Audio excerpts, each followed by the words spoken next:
Students, today we will be discussing chapter number 9, that is HTML using images and links.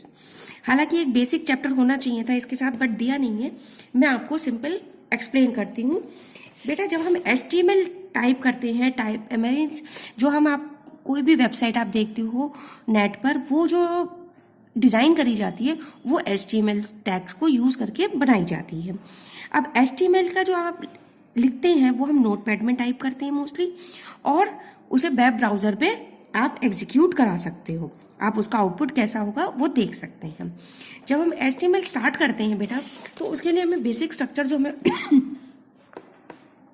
Follow करते हैं वो सबसे पहले हम HTML टाइप करते हैं. HTML ऐसे ही लिखोगे आप कैपिटल में, फिर हेड लिखते हैं. आप जो टाइटल बार में जब ब्राउजर में ओपन होती है कोई वेबसाइट तो उसका नाम आ रहा होता है. मान लीजिए किसी इंस्टीट्यूट की है तो उसका नेम आ रहा होता है, या आप टाइटल बार में जो भी चीज़ डिस्प्ले कराना चाहते हो वो आप हेड के अंदर दूसरा टैग आता है, सब टैग होता है उसका टाइटल में जो पेज पे टाइटल देना चाहते हैं वो देंगे. फिर हर टैग जो ओपन करा है वो क्लोज करना होता है, तो बैक स्लैश से आप इसे क्लोज करेंगे हेड टैग. उसके बाद आप यहाँ पर टाइटल टैग को भी क्लोज करेंगे पहले, फिर हेड टैग को, फिर उसके बाद बॉडी मीन्स आप जो वेब पेज बना रहे हैं उसमें क्या टेक्स्ट टाइप कर रहे हैं. मान लेते हैं स्कूल है तो डिफरेंट स्कूल में कौन कौन सी स्ट्रीम्स हैं, क्या क्या टीचर्स के नेम है, कौन से फीचर्स हैं एक्स्ट्रा, वो सारे आपको देने हैं. तो वो सारी चीज़ जो टेक्स्ट आप डिस्प्ले कराना चाहते हो डॉक्यूमेंट में, पेज पे, वो आपका आता है बॉडी में. और बाद में जब आप सारा काम कर लेते हैं तो जो HTML टैग आपने ओपन किया था उसे आप क्लोज कर रहे होते हैं. अब हमें पढ़ना है इसमें ऑर्डर्ड लिस्ट और अनऑर्डर्ड लिस्ट. जब आप किसी भी चीज़ को, जैसे आप नंबर पॉइंट्स में कोई चीज़ लिख रहे होते हैं तो या तो आप 1 2 3 यूज़ कर रहे होते हैं, ABCD यूज़ करते हैं, या रोमन नंबर्स यूज़ कर रहे होते हैं. अब हमारे पास जो लिस्ट होती है मीन्स पॉइंट्स में हमें कोई चीज़ रिप्रेजेंट करनी है तो हमारे पास दो कैटेगरीज आती हैं बेटा, ordered list and unordered list. Ordered list का मतलब होता है हम उसे नंबर दे रहे हैं 1 2 3 ABC या फिर Roman number. Ordered list simple ऐसे बनती है, OL लिखते हैं ऑर्डर्ड लिस्ट. लिस्ट आइटम होते हैं, जैसे हम लिस्ट डिस्प्ले कराना चाहते हैं पॉइंट्स में, पेन्स, क्रेयॉन्स और नोटबुक. ये ओपन करा, ये क्लोज करा, ये आपके लिस्ट आइटम्स आ गए. जब इसको स्क्रीन पे देखेंगे तो इसका आउटपुट क्या आएगा, पेन्स, क्रेयॉन्स एंड नोटबुक. ये 1 2 3 आ जाएगा, हमने क्योंकि कुछ दिया नहीं है. अब आपने इसके साथ type they the value A. इसका मतलब क्या है, जो हम इसकी 1 2 3 की जगह हम क्या डिस्प्ले कराना चाहते हैं, ABCD. इसी तरीके से बुक्स में टाइप एट्रीब्यूट आपके में 2-3 वैल्यूज दे रखी हैं. कैपिटल I यदि आप टाइप में दोगे तो बेटा रोमन नंबर सब में आएंगे आपके पॉइंट्स कैपिटल लेटर में. I स्मॉल देंगे तो लोअर केस में आते हैं. 1 देते हैं तो नंबर्स आते हैं 1 2 3 4. अपर केस लेटर्स देंगे अल्फाबेट्स ABCD 1 2 A, इससे आएगा कैपिटल A से, स्मॉल A से ABCD करके आपके स्मॉल में आ रहे होते हैं. तो यहाँ पर हम क्या देंगे, सिंपल टाइप की वैल्यू चेंज कर देंगे. यहाँ आपको दूसरा दे रखा है टाइप I टाइप करा है मैंने, तो यहाँ क्या होगा, रोमन नंबर कैपिटल्स में आ रहा है आउटपुट. नेक्स्ट एट्रीब्यूट होता है बेटा इसमें जो आपकी बुक में दे रखा है, that is start. Specify the starting value of the numbered list. अब आपने देखा जो नंबर लिस्ट आपकी स्टार्ट हुई ये ABCD से हुई, सॉरी ये ABCD से, ये 1 2 3 से. आप स्टार्टिंग वैल्यू मुझे 1 2 3 ना देके कहीं और वैल्यू देनी होती है, तब आप क्या कर सकते हो, बाय डिफॉल्ट 1 से स्टार्ट होती है, आपको कोई और वैल्यू से चाहिए तो आपने स्टार्ट टाइप दे दिया, जैसे 5, जैसे पेन क्रेयॉन्स अब क्या आ रहा है 5 6 7, इस तरीके से आएगा. अब आती है नेक्स्ट, आपके पास आती है अनऑर्डर्ड लिस्ट. अनऑर्डर्ड लिस्ट में आपके पास अनऑर्डर्ड के लिए UL यूज करते हैं टैग, और ये हो गया लिस्ट आइटम के लिए. अब ये इसमें देखा आप क्या बन के आ रहा है, एक सर्कुलर डिस्क आ रही है बनके. तो आप इसकी जगह सर्कुलर की जगह आपको चाहिए यदि टाइप में स्पेसिफाई कर दोगे स्क्वायर तो आपका स्क्वायर बन के आता है. तो इसमें भी आपके पास 3 वैल्यूज है जो आप दे सकते हो, आपकी बुक में दे रखी है. ये देखिए यहां दे रखी है डिस्क, सर्किल या स्क्वायर. डिस्क में सॉलिड होती है, सर्किल में हॉलो सर्किल बनता है, इसमें ये इस तरीके से बनेगी, और स्क्वायर में इस तरीके से बन के आती है. ये आपका, अब एक बार इसका बुक का देख लेते हैं क्या दे रखा है. List makes your web page more readable and attractive. अब कोई भी चीज आप पॉइंट्स में लिखी होती है तो इजीली पढ़ी जा सकती है. The most common HTML list are ordered list and unordered list. Ordered list होती है नंबर के फॉर्म में होती है, और OL टैग यूज किया जाता है. टाइप वैल्यू 1 दे दें, जैसे आप इस तरीके से टाइप एट्रीब्यूट देते हैं, और आइटम को स्पेसिफाई करने के लिए लिस्ट आइटम यूज करते हैं, बाद में इसे क्लोज कर देते हैं. ये जो मैंने इससे एक्सप्लेन किया है आपको शीट से, ये मैं आपको भी सेंड कर दूंगी. नेक्स्ट आपके पास आता है अनऑर्डर्ड लिस्ट. अब जब अनऑर्डर्ड लिस्ट आती है आपके पास, तो आपके वही बता रखा है unordered list is a bulleted list, it starts with UL tag that is unordered list. इसके जो आइटम्स होते हैं LI से यूज इंडिकेट करते हैं और बाद में अनऑर्डर्ड लिस्ट को कंप्लीट क्लोज कर देते हैं। इसका टाइप एट्रीब्यूट में 3 वैल्यूज आती हैं, डिस्क, सर्किल, स्क्वायर, इनमें से जो चाहें आप स्पेसिफाई कर सकते हैं।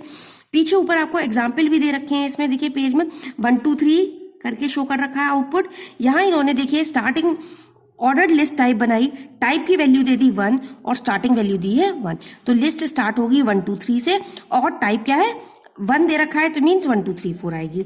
इसी तरीके से देखिए आपकी बुक में नीचे भी दे रखा है, टाइप दे रखा है डिस्क और डिफरेंट प्लैनेट्स के नेम दे रखे हैं।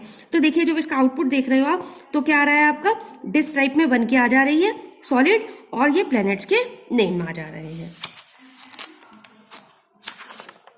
इसके बाद आती है बेटा नेस्टेड लिस्ट। एक लिस्ट के अंदर जब हमें दूसरी लिस्ट आप लिख रहे होते हो, जैसे आप देखते हो मेन हेडिंग देते हो, उसके बाद फिर उसके 5 6 पॉइंट होते हैं, फिर सेकंड पॉइंट, फिर उसके 2 3 पॉइंट, जैसे आपकी इसमें दे रखा है माय फेवरेट हॉबी, इसमें रीडिंग दी, फिक्शन, फिक्शन के आ गए 2, नॉन फिक्शन के ये भी 2 आ गए। तो एक लिस्ट के अंदर जब दूसरी लिस्ट होती है that is known as nested list.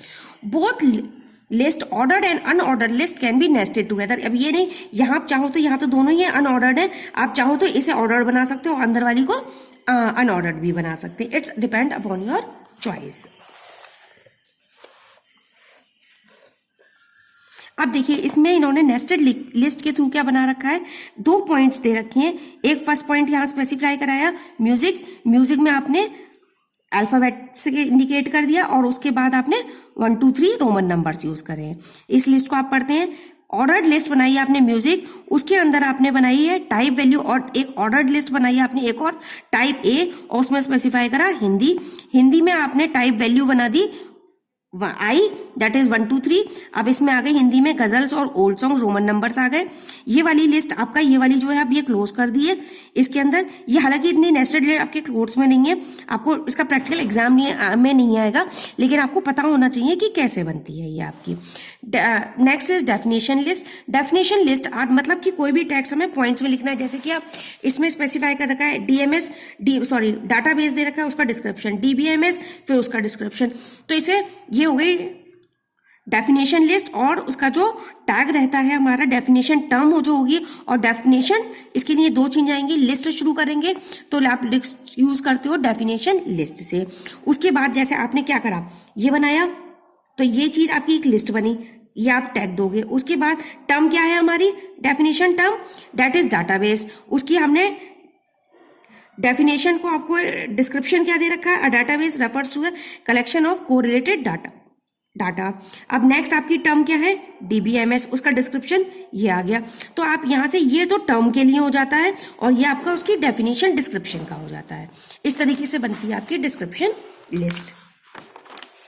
अब आपके पास आता है, यदि आपको अपने वेब पेज के अंदर इमेज इंसर्ट करनी है, यदि इमेज इंसर्ट करनी है आपको, तो उसके लिए जो टैग हमारा यूज होता है IMG होता है।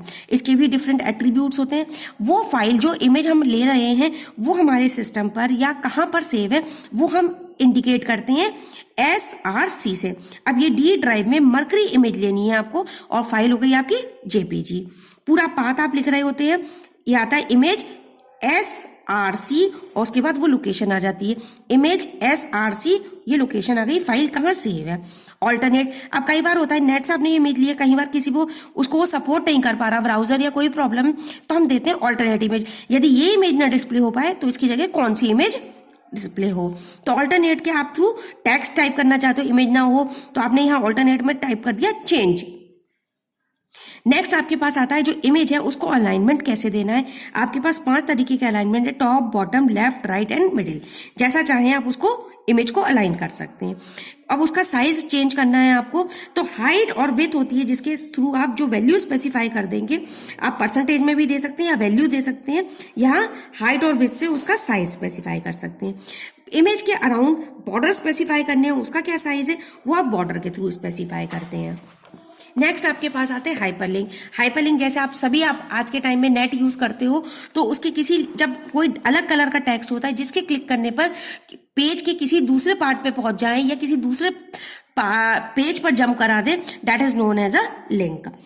Hyperlink are the links in a web page which on clicking take you to other location of the website or a web page. या तो उसी पेज के किसी डिफरेंट पार्ट पे पहुंचा देता है आपको क्लिक करने पर, या किसी दूसरे पेज पे जंप कराता है.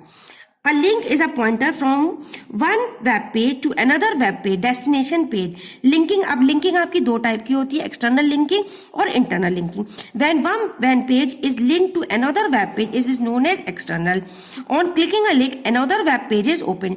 अब जैसे मैंने अभी आपको बताया, क्लिक करने पर यदि दूसरा वेब पेज ओपन होकर आ रहा है, that is known as external. और एक ही पेज के दूसरे पार्ट पे आपको जंप करा देता है, that is internal. When one part of a web page is linked to some information at different location on a same web page, that is known as internal linking. अब जो हम link specify कर रहे होते हैं वो ए stand करता है एंकर टैग के लिए, और यहां से आप स्पेसिफाई करते हैं कि आप किस पेज को लिंक करा रहे हैं. अब ए लिंक आपने बनाया जो कि आपको इस पेज पे, इस लोकेशन पे जंप करा देगा. इसके बाद आपके पास जो आता है इमेज लिंक. अब ये तो आपने सिंपल टेक्स्ट को टाइप करके लिंक बना दिया कि आपने करा इस पे क्लिक करोगे तो किसी दूसरे पेज पे आप जंप कर जा रहे हैं. अब आप चाहते हो, कई बार आप देखते हो जैसे जब आप नेट सर्फ कर रहे होते हैं, कोई इमेज पे क्लिक करते हो तो आप किसी पार्ट पे ओपन हो जाता है, तो इमेज के फॉर्म में भी आप लिंक बना सकते हैं. You can just see that a text can be use as a hyperlink, but you ever seen more interesting concept of using an image as hyperlink? These are very useful in website that use many images, and other people who might not want to read a lot of text. For a website on a tourism or book can have a image as a link. आप देखते हैं even बच्चों की जो websites होती हैं जो kids के लिए बनाई जाती हैं, उनमें भी हम, क्योंकि बच्चे ज्यादा टेक्स्ट नहीं पढ़ना चाहते, तो उन्हें हम इमेज के फॉर्म में क्लिक करते हैं तो दूसरी इमेज आ रही है, एक्सप्लेनेशन आप इमेज के फॉर्म में दे सकते हैं.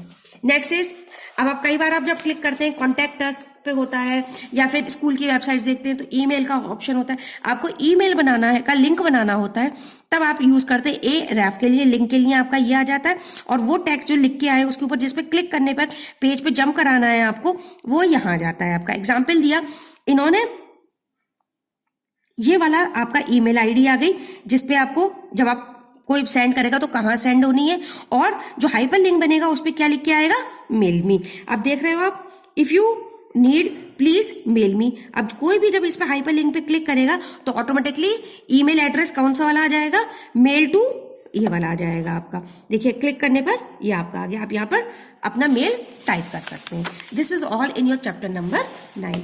Exercise and question answers I have already send, so please do it. I am sending this examples of list. Thank you.